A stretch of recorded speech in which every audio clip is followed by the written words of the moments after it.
What's up guys? If I can only purchase one lens or take only one lens with me for my Sony a6500, it would be the Sony 35mm lens f1.8 with optical steady shot. If you're wondering why I'm using Sony gear now instead of Panasonic, watch this video up here and it will explain why I switched from Panasonic video gear to now Sony video gear. So I love this lens for multiple reasons.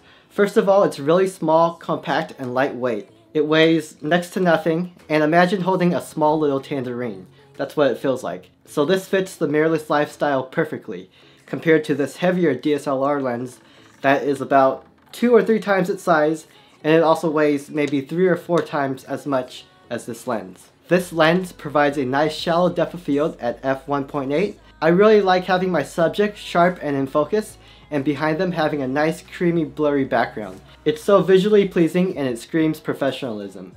Videos shot on this lens are really sharp. It's actually sharper than what I get on some of my other Sony lenses. Also, because this lens is an f1.8, it performs very well in low light situations. I have used this lens at multiple concerts and crowd shots, and I have gotten very good results. Typically, I really haven't had to raise my ISO past 800. Also, going off of image quality, this lens has 7 aperture blades, so this gives you some really nice bokeh balls. If you saw my last video, you will know that fast, reliable autofocus is very important to me, and this lens lives up to that. I can pan from a subject far away now to a close subject, and focus will be achieved instantly.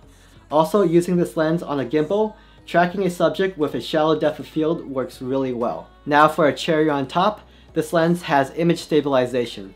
Sony calls it optical steady shot. And when you combine this with the built-in stabilized sensor of the Sony a6500, you can get some nice stabilized handheld shots. This lens has an E-mount and it's an APS-C format lens. It's a 35mm lens. When you throw it onto a crop sensor camera like the Sony a6500, it's going to give you an equivalent focal length of about 55mm. And this is a very pleasing focal length because it's about what the human eye can see in its field of view. The minimum focusing distance for this lens is about 1 foot or about 1/3 of a meter. So this allows you to get really close to your subject and you can get some really nice headshots. Now the big question is, how much does this little guy cost? This little guy can pack a pretty big punch.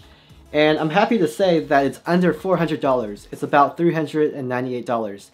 And for this quality of lens, of this caliber, you get good low light performance, a nice shallow depth of field, you get image stabilization, and also overall just great performance. For the price of about $398, that is an excellent deal for this lens. And that's why if I could only purchase one lens, I would purchase this one. And if I could only take one lens with me, I would take this lens too because it's small, it's lightweight, and it performs really well. Typically, a lens of this caliber would probably cost $1,000. If you're interested in checking out this lens or purchasing one for yourself, I'll leave a link in the description below. And if you found this video helpful and if I was able to help you decide on if you want to get this lens, I would appreciate it if you use the link that I provide in the description, as I get a small commission and it helps me make more videos for you guys and it keeps the channel going. In a future video, I'll share with you some of the other lenses I have for my Sony a6500. I will also share some of the video accessories I have acquired. I guess I'll just make a what's in my camera bag video.